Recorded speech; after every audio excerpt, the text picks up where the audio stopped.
Hello नमस्कार, जय हिंद। मैं Nitish Kumar, Bihar excise sub inspector.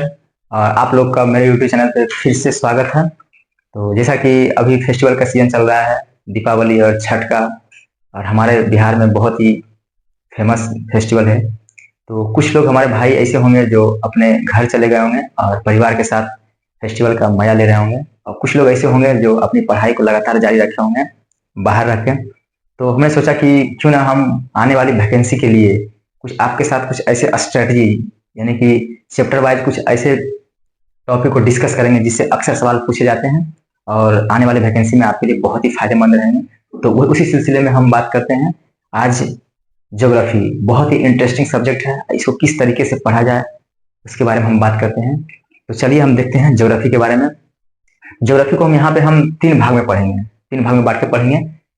तो जैसे ज्योग्राफी है, इसको तीन भाग में बांट के पढ़ेंगे। इसे वर्ल्ड ज्योग्राफी,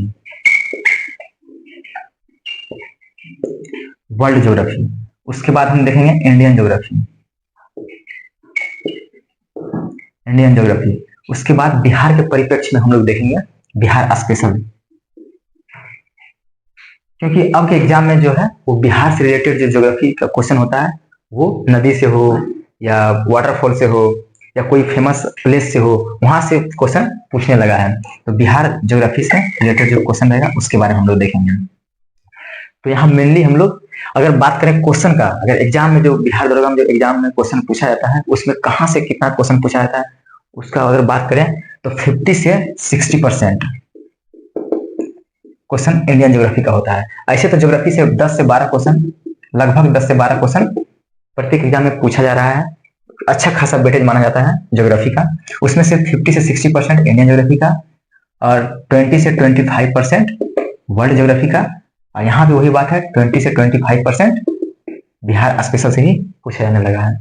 तो इसको किस तरीके से पढ़ा जाए, अगर वर्ल्ड ज्योग्राफी का बात करें तो इसमें कौन कौन सा टॉपिक आते हैं इसके बारे में अगर बात करते हैं तो इसमें आता है ब्रह्मांड, सौरमंडल के बारे में, सारे ग्रह के बारे में, उपग्रह के बारे में, इसके बारे में आता है। उसके बाद अगर यहाँ हम लिख दें तो ब्रह्मांड के बारे में, और उसके बाद बात करें तो यहाँ पे आएगा क्या, विश्व के 7 महाद्वीप।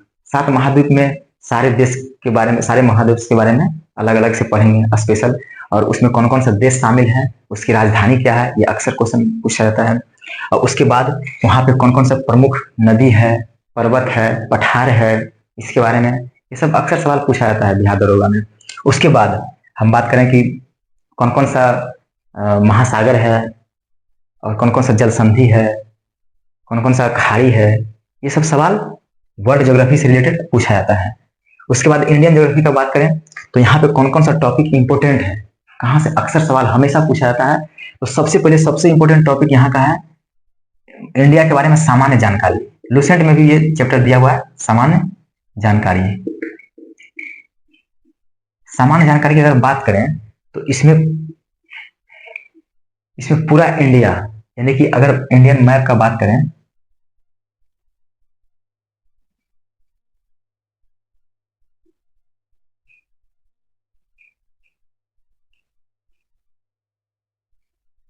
अगर इंडिया का मैप की बात करें तो सामान्य जानकारी में क्या क्या आता है, भारत का विस्तार किस अक्षांश से किस अक्षांश तक है, किस देशांतर से किस देशांतर है, भारत का विस्तार के बारे में, उत्तर से दक्षिण का लंबाई क्या है, पूर्व से पश्चिम का लंबाई क्या है, ये सब चीजें सामान्य जानकारी में आते हैं। भारत के कौन कौन सा पड़ोसी देश है, कौन कौन सा पड़ोसी देश से कौन कौन सा सीमा लगता है, इसके बारे में। भारत का कौन कौन सा राज्य किस पड़ोसी देश के से सीमा साझा करता है, और किस राज्य का पड़ोसी देश से सर्वाधिक लंबाई का सीमा लगता है, उसके बारे में।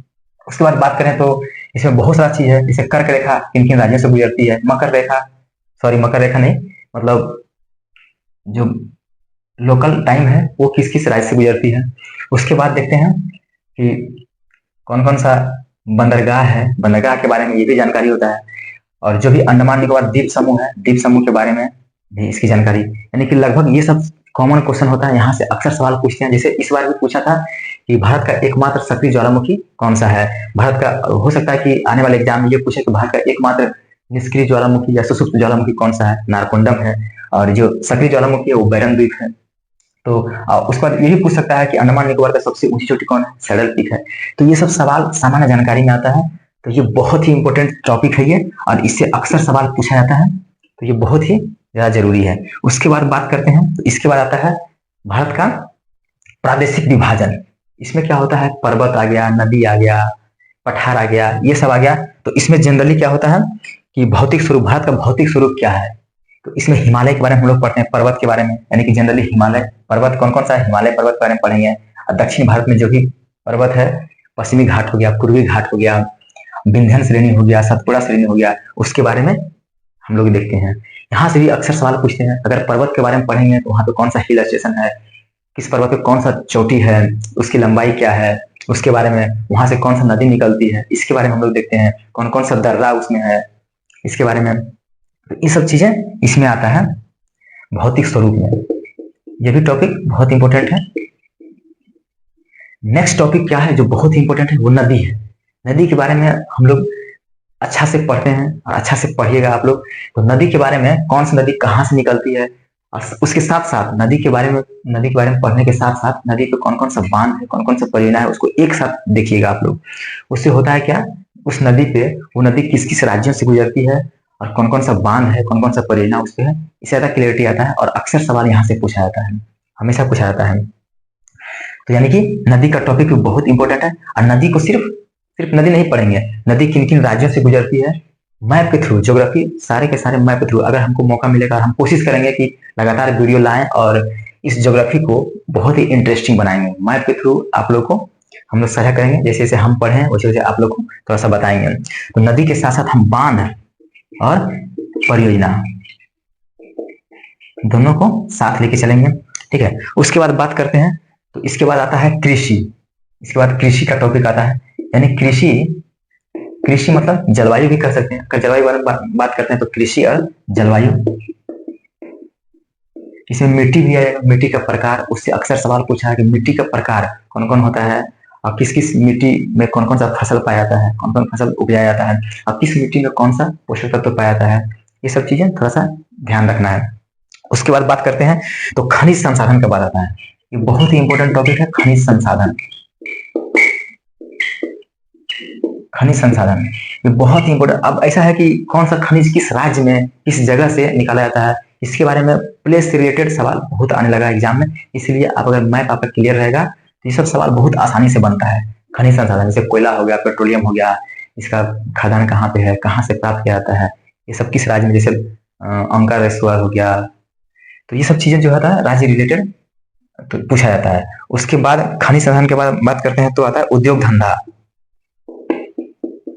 उद्योग धंधा, कौन सा उद्योग किसके लिए प्रसिद्ध है ना, इसके बारे में ये भी बहुत इंपॉर्टेंट है। और ये भी जगह से रिलेटेड है, प्लेस से रिलेटेड है, राज्य किस राज्य से रिलेटेड है उससे पूछा जाता है। ये दोनों टॉपिक, ये सभी टॉपिक बहुत ही इंपॉर्टेंट है और अक्सर सवाल पूछा है। किन टॉपिक को छोड़ना है उसके बारे में भी हम बात करेंगे, ठीक है। इसके बाद बात करते हैं कि जनसंख्या, जनगणना कर सकते हैं। जनगणना ये बहुत ही इंपॉर्टेंट इसलिए माना जाता है क्योंकि अक्सर कोई सा भी एग्जाम हो, अक्सर यहाँ से सवाल पूछा जाता है। तो पूरा ज्योग्राफी का अगर बात करें, इंडियन ज्योग्राफी का, तो बहुत ही कम टॉपिक में सारे सवाल, सारे चीजें आ गए हैं, सारे सवाल यहीं से कवर हो जाएंगे। सोल्यूशन की बात करें तो कुछ कुछ स्टैटिक टाइप का बना दिया गया है, जैसे भौतिक स्वरूप में पर्वत, पहाड़, पठार के बारे में अगर बात करेंगे तो उसमें कई सारी चीजें आती है। तो उसको अलग अलग, झील आ गया, झरना आ गया, वाटरफॉल आ गया, तो उसको अलग से दिया हुआ है। लेकिन अगर हम बात करें तो इसके में अगर पर्वत के बारे में पढ़ेंगे तो सारी चीज एक साथ पढ़ेंगे। उस पर्वत का लंबाई क्या है, विस्तार है, किन किन राज्यों तक विस्तार है, उसका सबसे ऊंची चोटी क्या है, उस पर कौन कौन सा हिल स्टेशन है, कौन कौन सा उस पर जनजाति पाया जाता है, कौन कौन सा पेड़ पौधे पाया जाता है। तो सारे चीज को एक में अगर कवर करके पढ़ेंगे तो फिर उतना आपको लेंदी नहीं लगेगा, बहुत आसानी से कवर हो जाएगा। नदी की बात करें तो इसमें बांध परियोजना अलग से दिया हुआ है, लेकिन हम कहते हैं कि नदी अगर पढ़ते हैं आप तो एक साथ कौन कौन सा बांध उस पे है, नदी कौन कौन सा राज्य से गुजरती है, कहाँ से निकलती है, कहाँ पे खत्म होती है, किस किस राज्य से गुजरती है, उस पर कौन कौन सा बांध बना हुआ है, कौन कौन सा परियोजना बना हुआ है, कौन कौन सा उसकी सहायक नदी है। तो ये सब चीजें एक साथ अगर कवर करें ना तो ज्यादा क्लियर होता है चीजें। उसके बाद अगर कृषि की बात करें तो वही बात आया, कृषि के बारे में पूरा पढ़ते हैं। जलवायु के बारे में, कौन सी जलवायु से, कौन सा जलवायु से भारत में ज्यादा बारिश होता है, तो ये सब चीजें होता है। उसके बाद मिट्टी का प्रकार इसी में आ जाएगा, मिट्टी का प्रकार भी देख लेंगे। उसके बाद खनिज संसाधन की बात करें तो कौन कौन सा खनिज भारत में पाए जाते हैं, किस किस टाइप के मिट्टी में पाए जाते हैं, चट्टान में पाए जाते हैं, सॉरी। उसके बाद उद्योग धंधा की बात करें, कौन कौन उद्योग धंधा कहाँ पे अवस्थित है, उसके बारे में, जनगणना या जनसंख्या के बारे में, इसको लास्ट में रहेंगे। यानी कि इतना टॉपिक है ज्योग्राफी का, बहुत ही इंपॉर्टेंट है और इसी से अक्सर सवाल 100% पूछा जाता है। उसके बाद बात करते हैं बिहार ज्योग्राफी का। तो बिहार ज्योग्राफी में भी कुछ ज्यादा नहीं है, इसमें भी कुछ कुछ चीजें फिक्स होती है जो पूछा जाता है बिहार स्पेशल से रिलेटेड।